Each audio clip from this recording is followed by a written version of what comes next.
In this tutorial for the math proficiency test in the province of Ontario, that EQAO has pretty well all new teachers right now. This tutorial is about the measurement part of the test. And so there's 6 bullets up here, applying side length relationships, right triangles. You'll see the Pythagorean theorem probably in a few questions, not just one. And I've got a few examples here. Solving problems involving conversions of metric units, perimeter, area, and volume. Solving problems involving perimeter of regular and irregular shapes and circles. That's usually things that are put together, like 2 or more things, often called composite figures. Solving problems involving area of regular and irregular shapes and circles. Solving problems involving both surface area of prisms and cylinders and volumes of prisms and cylinders. Example number 1, and actually before I get into that too, in the description for this video you will find a link to a practice questions for measurement. There's several questions there, and another document, another PDF which has the answers to all of them. Please feel free to leave comments in my videos if you have questions about any of them, or there's also, I'll put a link to, I have a series of 4 videos which go over the solutions to EQAO's actual practice test as well from their website. If you have questions about any of that, please let me know. I will try to help as much as possible. I mean, unless it gets too much, but I'll do my best, especially if it's not too many people asking me questions. And so let's get into example 1 here. What's closest to the value of h? So this is a right angle triangle. So this is one of those Pythagorean theorem questions. 6.4 is the longer side. And so the way we write Pythagoras' theorem is if you take the 2 shorter sides and square them. So I'm going to square the h and I square the 2.8. If you square those and add them, it should equal the square of the longer side. The longer side is always it's called the hypotenuse, is always the one that's alone in Pythagoras' theorem. So if you take your calculator, and so this is the calculator you get, you probably wouldn't have any of these in the non-calculator part. So if you go 2.8, now there's no square button, so you have to go times 2.8. Actually, I'll put the answers up here.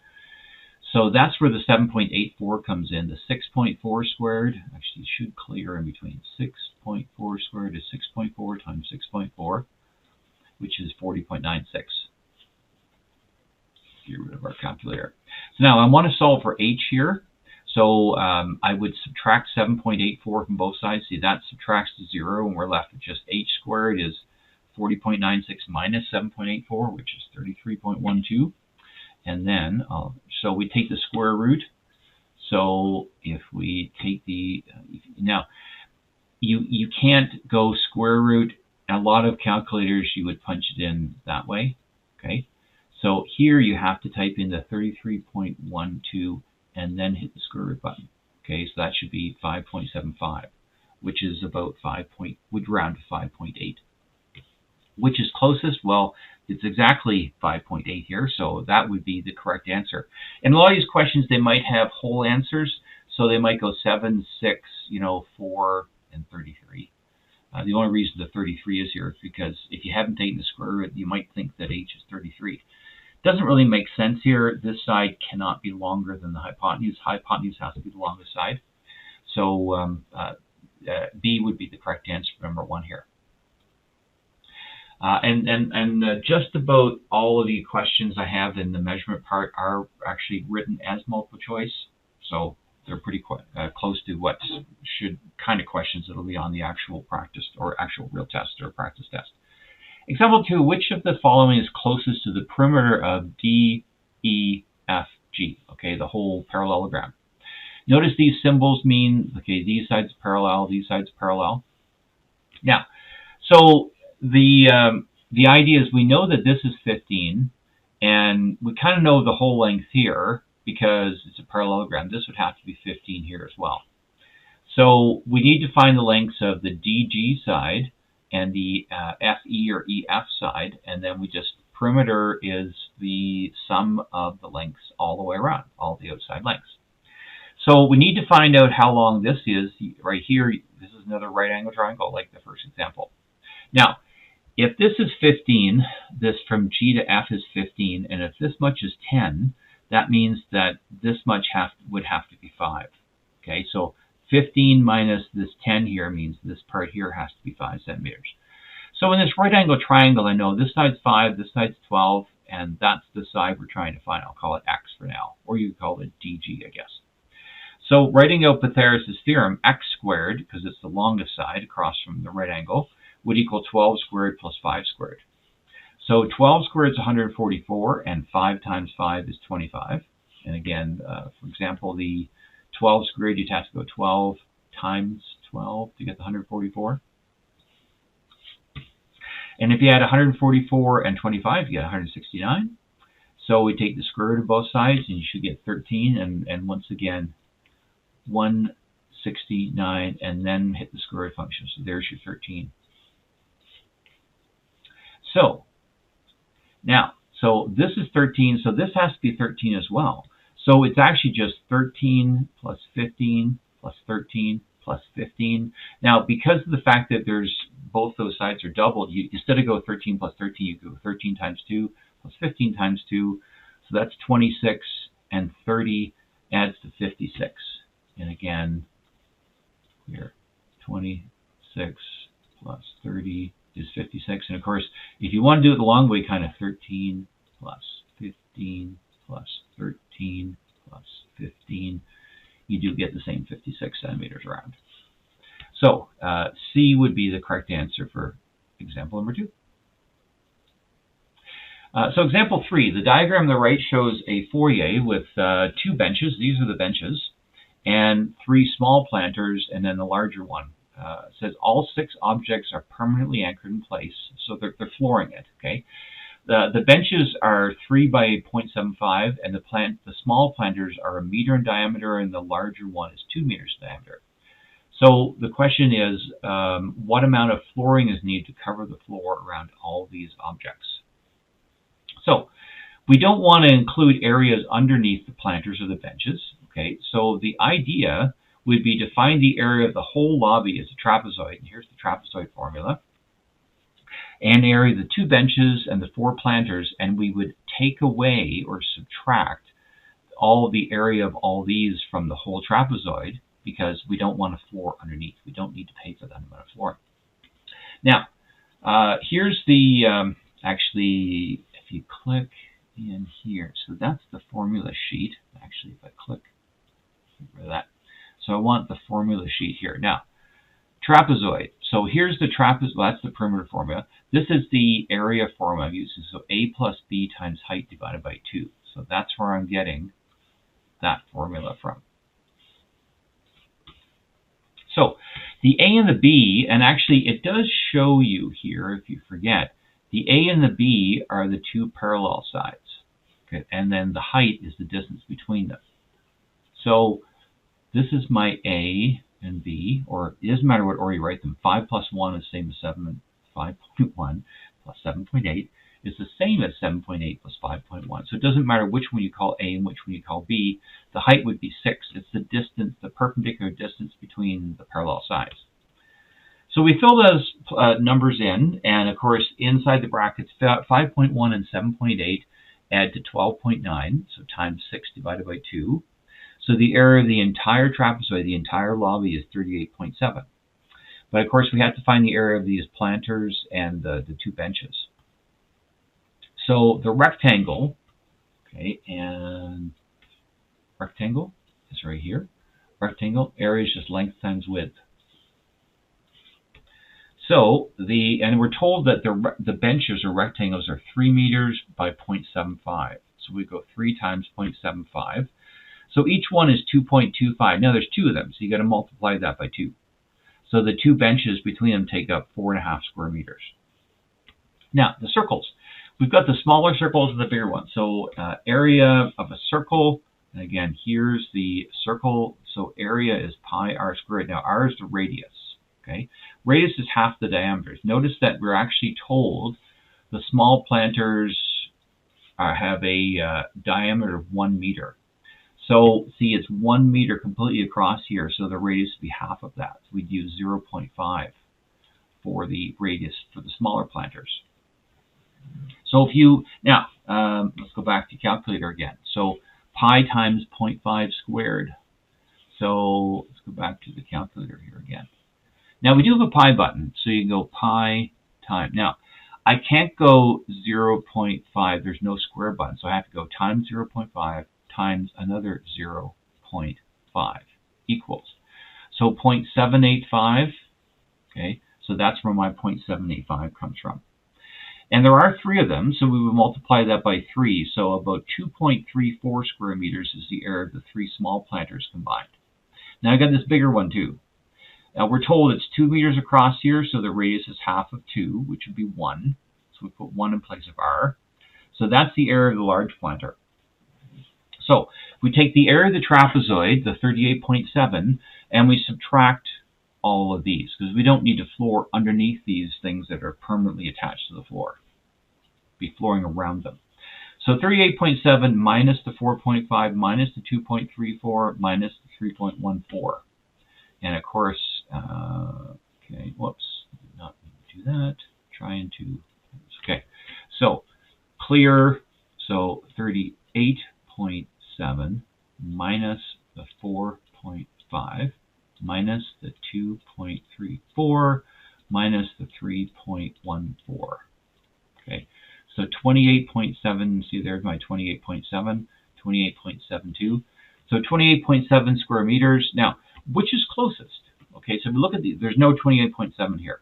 Okay, so now obviously 40 is a long ways off and 12 is much too small. It kind of comes down to 30 and 25, which is closer. So if we subtract, clear. So if we look at the 30, see 30 minus 28.7. See, it's only 1.3 higher, but how close is 25 to that? So we go 28.7 minus 25. See, 25 is 3.7 lower. So the 30 is closest. So that's why 30A would be the correct answer. Example number 4. Consider the diagram at the right, which is closest to the shaded area. So it's a parallelogram, and then we've got this triangle inside and the circle inside that are not shaded. So we want to find this shaded area here. So the strategy would be to find the area of the entire parallelogram, the triangle and the circle. Then we would subtract the triangle and the circle from the parallelogram area. And in this, I've actually shown images on from the formula sheet. So I'm going to do the parallelogram first. So the area is just the base times the height, or length times the width. Okay. So area is base times the height. So the base would be the whole 17 across here, and the height would be the 9. So 17 times 9 is 153 centimeters squared, the area.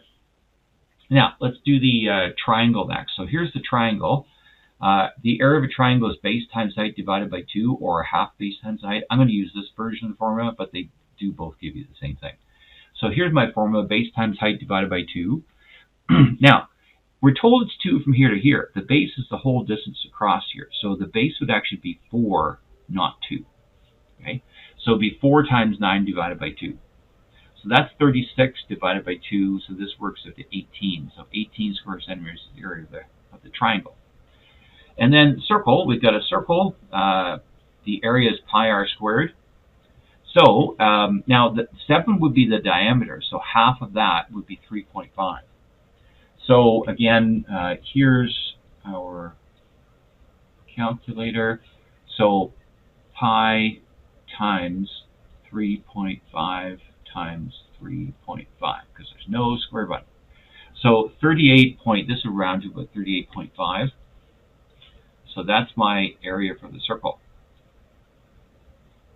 So 38 point. I did an intermediate step here. 3.5 squared is 12.25 times the pi. This gives you 38.5.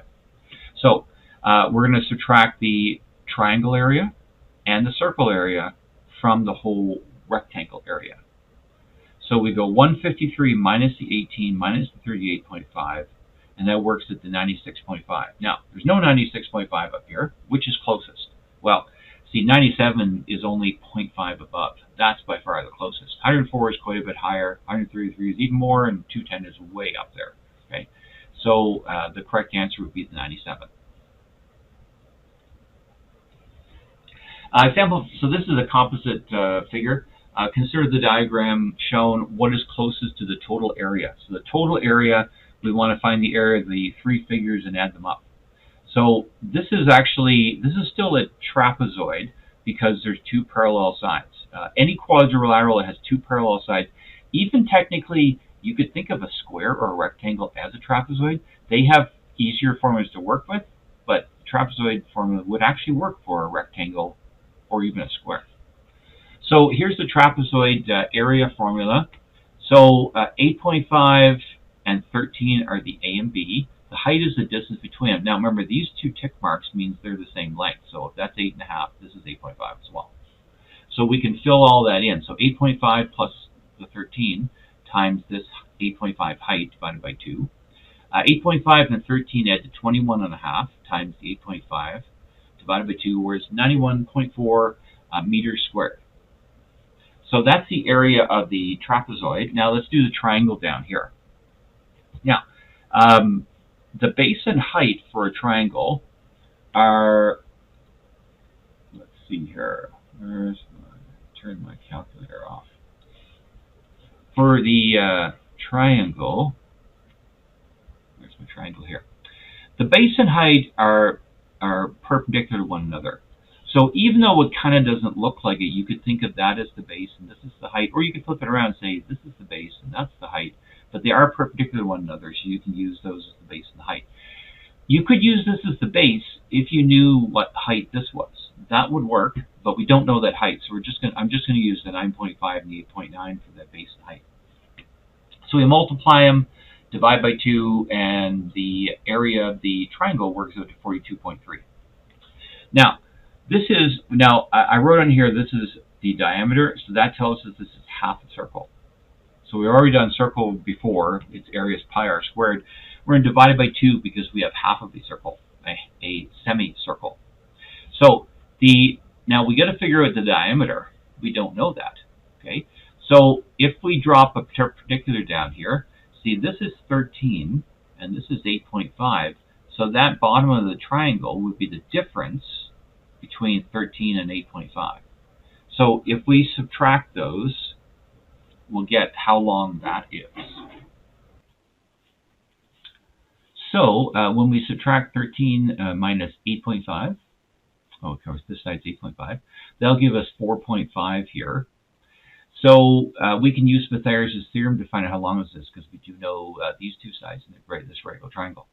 So I'm going to call the diameter just d. So d squared would equal, and it's the longest side, 8.5 squared plus 4.5 squared. So in our calculator, here's the calculator. So 8.5 squared, you multiply the number by itself. So that's where the 72.25, you can't see it right now because I'm hiding it with the calculator. And then we need to do 4.5 squared, so 4.5 times itself is 20.25. So there's those, and then of course we add those together, which is 92.5, and then take the square root. So 92.5, the square root of 92.5, 92.5. Remember, punch the number in first and then hit.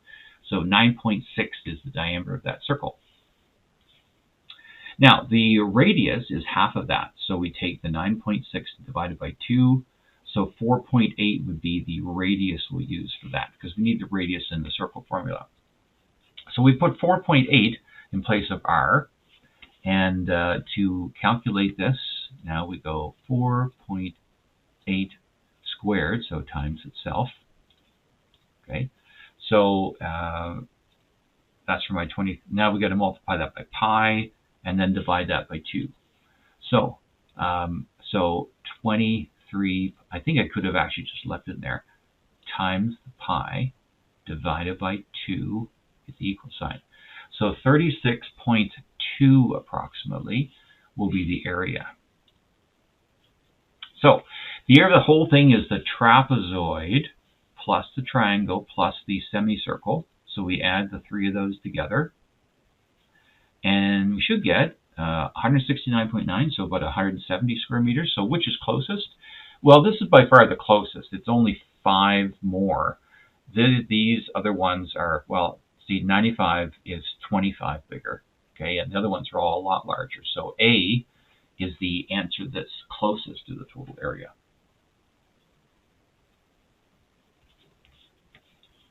Example number 6. And I'm going to use the same diagram in the last example in the next slide as well. So in this one here, we've got a grain silo. So it's a cylinder with a cone on top. And we're given these dimensions. So the cylinder part is 10.3 meters high. Diameter of the cylinder, and of course also the cone, is 6.2 meters. And the height of the cone is 4.7. So the top, the peak of the cone is 4.7 meters above the top of the cylinder. So which is closest to the total volume? Volume's always in some unit cubed. So these are in meters cubed. So for the, let's bring the formulas back here. Let's go to the formula sheet, get rid of the calculator, formula sheet. Okay, so we're in the volume here. So these are the two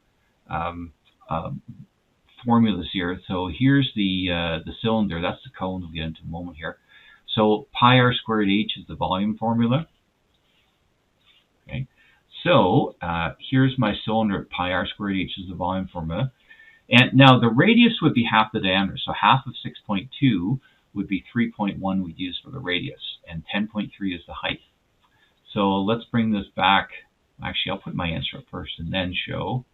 There's 311 is what it works out to. Let's get the calculator back here. So it's pi times, now 3.1 squared you'd have to multiply by 3.1 twice, and then times the 10.3 in the end. There we go. So there's my 311. I rounded to the nearest whole number because these are rounded to the nearest whole number. Now, remember, squared means multiplied by itself. You can't go pi times, in case you think this, you can't go times 2. Squaring does not mean multiply itself by 2. See that? 3 is a lot smaller. Okay. Squaring means to multiply by that number twice. Okay. Okay. The cone formula. Okay. So then let's bring it back here. You can see. Here's my cone formula. It's actually the cylinder formula divided by 3. Pi r squared h, or 1/3 pi r squared h. I'm going to use this version here. And so we fill in the same radius. The radius would be 3.1, half the diameter. The height of this cone is 4.7, and then, of course, divided by 3. So let's bring back the calculator here. Actually, I'll put up my answer first. Okay, 47.3 is what we should get.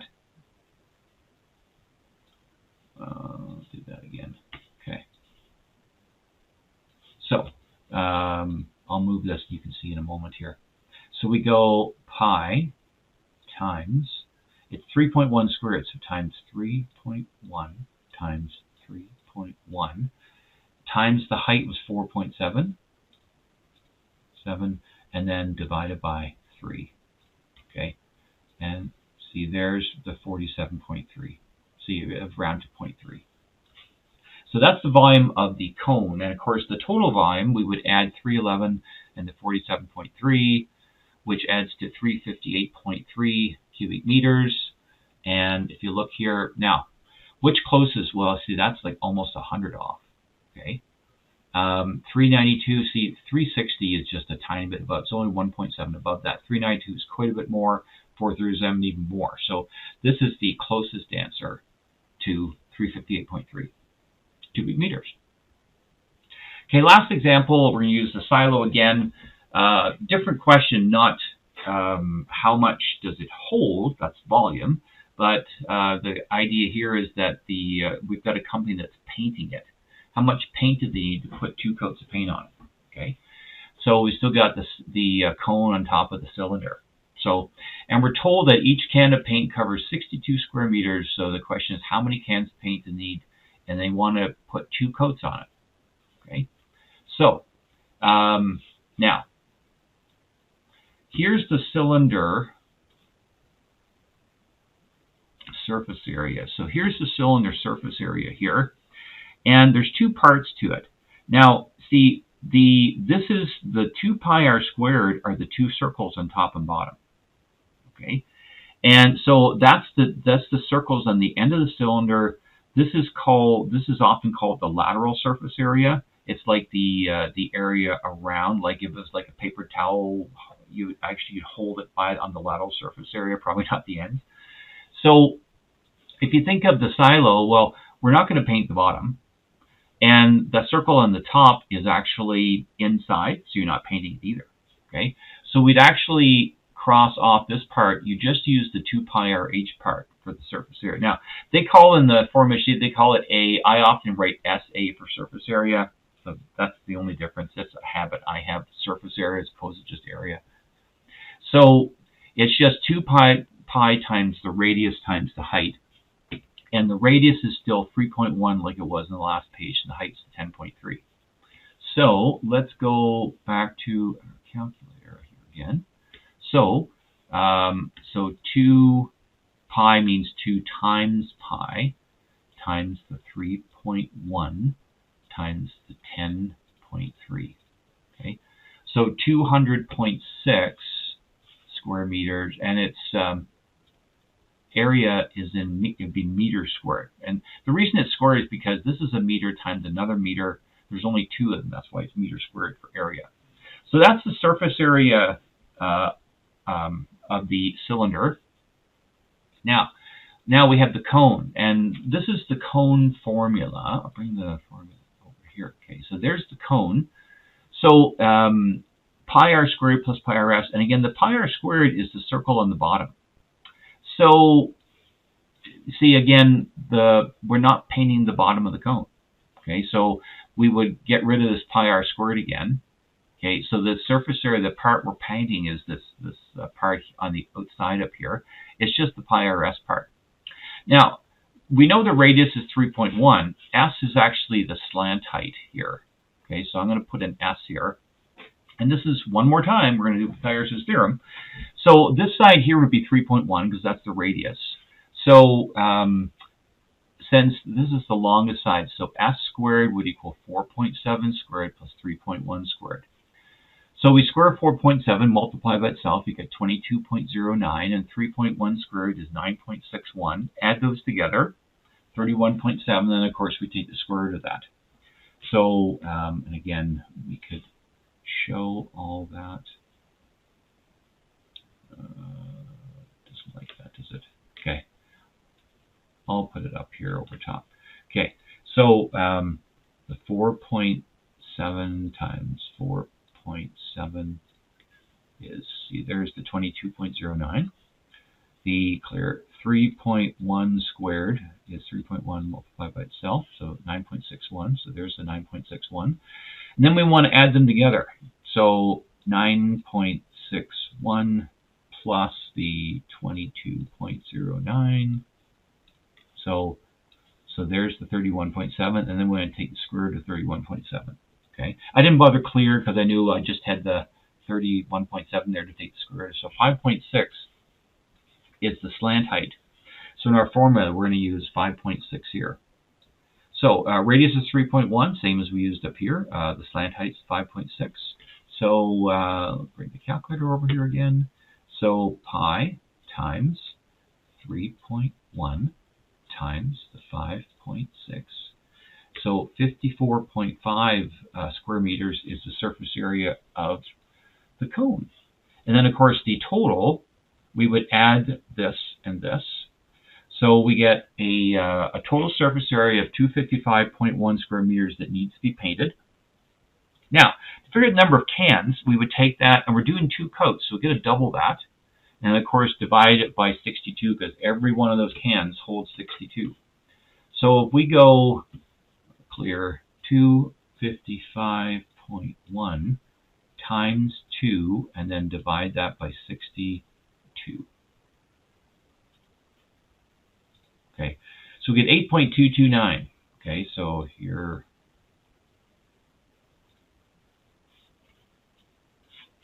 now that rounds to 8, but if you only buy 8 cans, you're not quite going to be able to finish that second coat because you need like a fraction of a can. And you can't buy a fraction of a can. They will not sell you like 8.3 cans. Okay, so even though this rounds to 8, you would actually round up to 9. You say, I need 9 cans. You'll have a little bit left over, which is great for touch-ups, but 9 would be how many you should buy, even though that rounds closest to 8. You need a little bit more than 8. And so that is the answer for example number 7. And that's the last of my examples. Again, please feel free to leave me comments. If you have questions about any, and remember there's links in the description for this tutorial for some practice questions. A lot are written as multiple choice, maybe not all of them, but a lot are, and then answers as well. So please feel free to leave me any comments. I'd like to know how people anybody's using all these resources. If you find them useful, please let me know. If you find they're not, and I should have done something a little different, please let me know as well, and I could change some stuff. And that's the end of everything. Take care. Bye.